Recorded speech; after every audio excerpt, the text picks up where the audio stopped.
I'll start with you, Terry. The Minnesota Vikings, they got 100 yards rushing, not as prolific as last week, but since the change in offensive coordinator, it seems to be the offense that Mike Zimmer wants. Well, they're making the effort to run, and that's as good as run. I mean, you got to make the effort. You can't just run a couple of times and then give up on it. So they're doing that. And then, of course, they got the huge Hail Mary right at the end of the half when time ran out and Kyle Rudolph made a phenomenal catch. Rudolph, by the way, over 120 yards receiving today. So they got their running game going. I think Cook had about close to 80 yards, and then they got the receiving bunch going. They played well. Cousins, 3 touchdowns.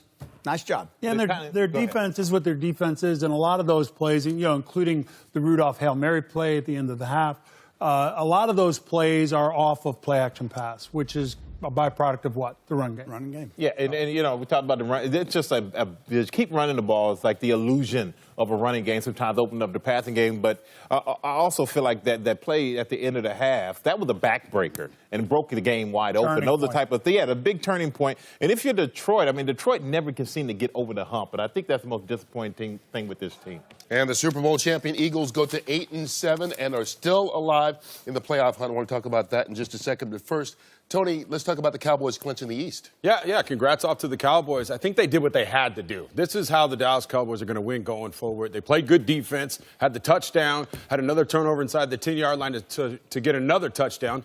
And going forward, if you're playing against them, Dak, try to contain Ezekiel Elliott, hold him under 100, double Amari Cooper, and you can win off of that formula. But if they keep doing what they did today with that defense, they're a tough football team. And they're a tough football team, but, the Eagles are still in it, and the Eagles have a luxury that other teams don't have. 2 quarterbacks.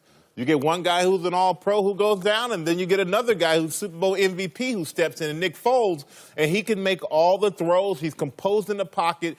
And whenever you have a veteran quarterback like this, when you get in games that in crunch time like they had, he knows how to pull it off, and his teammates, they trust him, and that's the biggest thing you can have. So the Eagles have this luxury. They rode Foles today, but the one thing they're going to have to get better at, they're going to have to run the ball better, and they still have some things in secondary that need to get worked out because they've had a lot of injuries back there.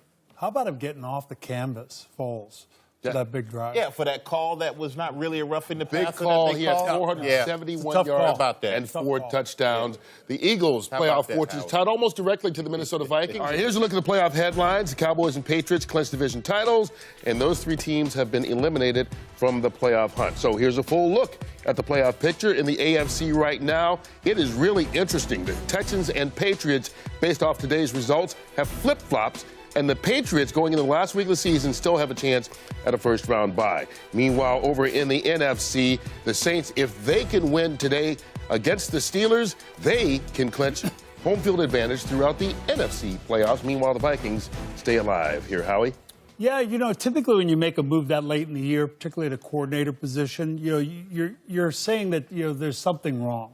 Momentum has been on their side these last 2 games, and it's come with balance. Today, 28 runs, 28 passes. Rudolph had a big day, but that play-action pass, Dalvin Cook is dynamic. The run game sets up open runners in the secondary. I think this balanced offense plays better to the strength of their quarterback, and it plays better to the strength of their team, which is their defense.